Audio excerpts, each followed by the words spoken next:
I mean, I'm looking at a room here of so few people, and this issue of this Spectra Pipeline, and how, if New York City people knew about this place would be jammed. You'd have thousands of people saying, "What the hell is this?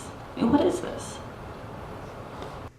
The Hudson River Park Trust may grant an easement to Spectra Energy to build part of the New Jersey-New York expansion project under the Hudson River Park. So they held a hearing on Monday, March 26th. A lot of frustrated activists, when I got there, were boycotting the hearing and chanting in the hallway. Keep on cheering at this hearing. Keep on cheering at this hearing.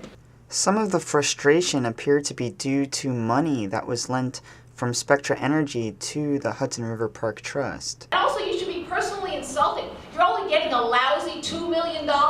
Heck, Jersey City turned down close to $24 million. The woman that spoke about following the money, it's on the record. There was no money being offered.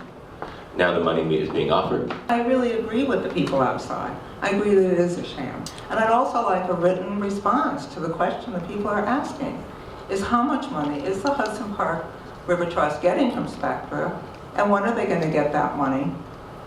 And how does that not affect the decision? Most of us are pretty grown up in the world. We know about the financial constraints that the Hudson Park Trust has been under.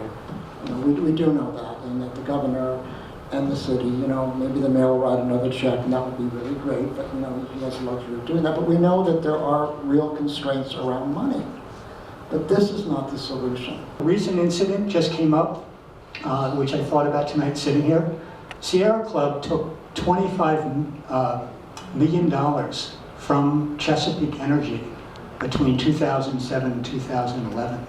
$25 million, and they're like the consummate, you know, historic environmental group, and they're really getting chewed up now by their longtime supporters for having done that, because they've been enabling this industry, and we never knew why the Sierra Club would not come out against fracking. Clearly, took $25 million, but this, I don't, you know, listen, if something ever happened, and the industry says this is a new pipe, and there's not going to be any problem. Well, you know what? It's going to be an old pipe, and it's going to be sitting there under pressure, under the park, and within this revocable easement time, if it blows up and you're taking money, and it's not a good thing. But it also appeared that people were just frustrated from going to so many fracking-related hearings. But when it comes back, this is approved, it will confirm why those people just walked out, because they know it. And it also confirmed that I'm wasting my time and energy in being here. I know they say, you know, insanity is doing the same thing over and over again and expecting a different result. Please prove me wrong that that is not what's going on here, because I have been doing this so many times. I've spoken so many times. I spoke on the last Spectra Pipeline hearing. In fact, the only insanity that I'm really hoping is here is the actual pipeline, and that you all will take a step back and see that that is what the case is here. When I walked in, it seemed like someone might have been commenting in favor of the pipeline, and I didn't get it on camera, so I asked if someone was in favor to please talk to me. I can't really argue against people who decide they don't want a particular thing in their neighborhood. That may be their call, however rational or irrational their fears may be. So the point is that the general level of safety is extraordinarily high. But we'll get back to him.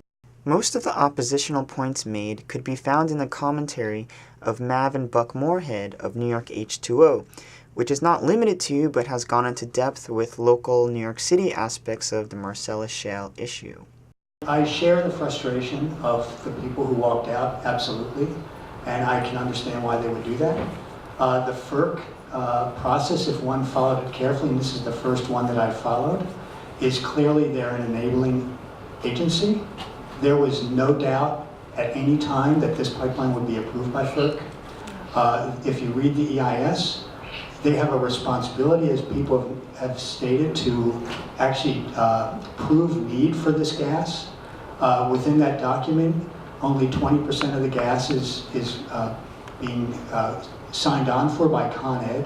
The remaining 80% is being signed on by Chesapeake and also by Stat Oil. So there aren't users for this gas. at this point in time. There's an industry overstatement of the need. Based on the New York State Energy Plan, after 2011, the demand will actually decrease and remain steady until 2020. There's no decisive factual need for the Spectra Pipeline. Numbers don't add up as to why Con Ed's need would be way less than 20%, and we would have consequently a full 80% of the capacity in the line. It's obvious this pipeline is mostly for the city's benefit, mostly not for the city's benefit, but primarily for export, which has been conveniently suppressed by Spectra. I assumed it was just to bring gas into New York City, but it appears from what I've been hearing that there's an export issue, so that maybe this seems to be an issue that this might be a liquefied natural gas port, which will be used for export. That may be, I don't know. So if that's the case, there's possibly an argument for a different route. But you know, in terms of what it means in a bigger picture, building a pipeline means people go to work. People go to work building the pipeline. They go to work drilling the gas. They, you know, they bring a lot to the local economy. If you go through that same EIS, they have to prove that there aren't alternatives to using the gas. So they'll talk about the renewable efforts that New York City are, developing right now with respect to wind, solar, tidal, etc. And you read these sections and you go, boy, it sounded good. And then at the end of this paragraph, which looks so optimistic, they say, oh, but we can't do that. It was like an abrupt, like that's looking good, and then a sentence at the end said, no, we can't do that. Like a schism, where they clearly were just saying we can't use that alternative. So that's extremely troubling that there isn't the need creating, that this need, and what those of us who followed the fracking issue is that this entire process is being driven by serious corporations, global corporations, that are the ones that are going to gain. This is this industry that's going to ship this, as you've heard, overseas, 80%. The value of this gas right now on the Asian market is $15 a unit. In this country, it's less than $3. They can take this gas, they can liquefy it, and they can ship it overseas now. So and make money. And so those are the interests that are being addressed here, not our interests. Okay, our interests are not. And so that's the frustration that you feel in this room. I made a whole list of a few conservation suggestions that could be enacted that could certainly decrease any future needs even further. Very practical, many of them have no cost whatsoever to the city. Scott Stringer, he does not support this pipeline if it has shale gas in it. New York City, the mayor, I have to say that the city first did Plan YC in 2007, and throughout that document they have a lot of references to transferring to natural gas. This was before they knew about the shale gas, the term shale gas, and what it was, water, air degradation, radon, all of that stuff was not known. So there's, I think, a serious problem that is within the city where this gas, they don't want to frack in the watershed for the gas, but no, we still want the gas. I mean, I think there's an education process that has to go on here. I think we need time. I have to say, I didn't know about the money thing until this evening. I don't know what money's involved. There are the concerns of explosions and terrorism, which has been used on both sides of the debate with hydrofracking. In their rules and permitting guidelines, there is no discussion for higher than a 4-story building. Clearly, applications are not intended for high-volume, densely populated city of New York. The application is the most hazardous and obviously dangerous application ever presented to FERC. As a security issue, this proposed Spectra Pipeline presents a plethora of security issues. Issues regarding Stuxnet, a computer malware that has now become a focal point for the NSA and the Department of Defense, puts utility computer control at risk. My understanding that it's going to be about 5 feet beneath the ground. Does anybody remember a few years ago it was called 9/11? We actually have, oh look, everyone, it's a map for the terrorists. When a pipeline the same size blew up in California, it created a crater half the size of a football field and 4 stories deep. And it kept burning and burning. And as a matter of fact, it was in a place where there's a community where people lived. And 9 people died. But they estimate that a lot more people would have died if everyone from the community had not been at a PTA meeting.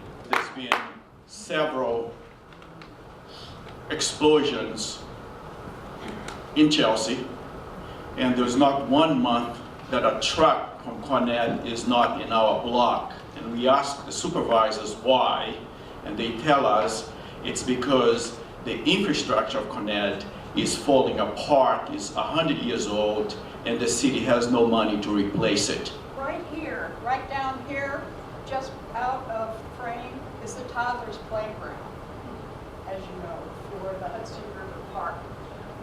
If there were an explosion, you know, any kids on that pier would be gone, as well as an awful lot of other people. More than in the past, a lot of local people from Manhattan attended this hearing. As you know, the pipeline is going to bring fracked Marcellus shale gas, its pollution, the water contamination risks, and especially radon into the city. And at the point of entry, when you turn on your stove, you're going to be exposed to the second largest cause of lung cancer in the United States when you have that radon in your house. This woman's from CB2, which last week voted against Spectra's transportation permit. Up until now, our resolutions and so forth have been about permitting. This is not about permitting. More local people. I know you know this is a very controversial issue. And I know you came prepared for people to be really, really upset. The safety record of Spectra is a disaster. And we lived down, I've lived here for 50 years. I enjoy the Hudson Park very much. I wish you'd get better chairs, seats for seniors that are more comfortable. I've been saying this as a community board forever. But to be really frank, this is unstable land. There have been explosions already with the Con Edison. There's also no hospital in this neighborhood. It certainly doesn't belong in Hudson Park. We have kids playing, we have seniors sitting, we have young lovers strolling, we have gay boys cruising. You know, I mean, this is what the city is downtown. I only learned about this issue a couple of weeks ago. I'm just a resident and a mother, and I'm terrified. I mean, there is going to be a storage vault of high-pressure gas 6 blocks from my house. There can be an accident. There was an earthquake last year. There are terrorists who know how to hack computers. This pipeline is controlled by computer. We ourselves in Iraq hacked the computers and blew up oil wells. And the people who are approving the pipeline, they did the environmental study, and they say it's insignificant. I mean, it seemed mind-boggling to me. And I said, well, what about the Whitney? The Whitney's right next door. Oh, well, there was some money that changed hands, and the Whitney is silent. The builder of this pipeline has a terrible safety record, having been cited by federal regulators for 17 safety inadequacies since last June. A long history of problems such as explosions at its Moss Bluff, Texas facility, PCB releases that garnered a $15 million EPA fine, and blowouts at its Steckham Ridge compressor station. We're gonna do what BP does and just, you know, they had people that came aboard the Deepwater Horizon a few hours before it blew, and they had a cocktail party. You know, we can't take this decision lightly. I run an event space in Chelsea. Everything I do, I get insurance forms from people. You know, I do my due diligence. You know, it's my job to be worried about things that could happen. You know, I make sure every insurance form, every contract, you know, because I don't want to be responsible if something happened and I didn't do my job, you know? So who is this company that's gonna build this, that has all these violations? Roughly maybe 200 feet in from 9A, those are all filled in water lots, just as Gansevoort, the peninsula, is a filled-in structure. And so, what I'm saying is that if you can think of all of these water lots that go all the way down to Battery Park City, it's like one big bowl full of jelly. or Jello. You get a minor earthquake, which we did feel. Where was that earthquake this August? In Virginia. We did feel rattling now I live on Greenwich Street between Leroy and Morton Street. And we felt rattling in our apartments, in our lofts. Pictures went askew. And that's all I have to say. So again, not a lot of people like this show up in New York City. There is a lot of oil use in individual homes and apartment buildings, but that's one thing that makes New York a little bit different than the rest of the country. The rest of the country, as cities and towns developed, actually went to much more fully to gas. And if you get out really, once you start getting outside of New York, it's gas everywhere. And particularly if you get from Chicago on, and you look at some of the big pipelines out there. They're going from Wyoming to California. From you've got major pipelines coming from obviously from the Gulf and all the way up, and branching out from there. So there's absolutely no doubt that gas is a huge factor, and it's particularly suited to home heating. If we're lucky, it'll be transportation. More so, we've obviously been using it for some number of the command buses here in New York City. A few taxis have it. Both Ford and General Motors produce vehicles that run on it, and there are probably 15 or 20 motor vehicle manufacturers around the world that actually right now produce factory models that run on natural gas. We need a little infrastructure change to accommodate that, but technically it's, all the hard work is done. I don't know how familiar you are with like the whole long story of this pipeline, but what do you think about maybe like moving moving the playground or building it somewhere else or rerouting it so it doesn't go through Jersey City? Well, the issue here is, as I said, if there's a land use issue and people are frightened about something, that's hard to argue against in a densely populated area. I mean, the risk might be low enough. It might be no greater than any other risk we face. I mean, people talk about the kids and living in the city and so forth, but there's cars in the street, people get hit. There's all kinds of risks are out there, and we've still got 50 or 60 million people who smoke cigarettes in this country. And so when I hear about, you're going to get radon-induced lung cancer, I'm thinking, well, I don't know. But as far as routing it another way, well, that's a common thing. I mean, routes for any kind of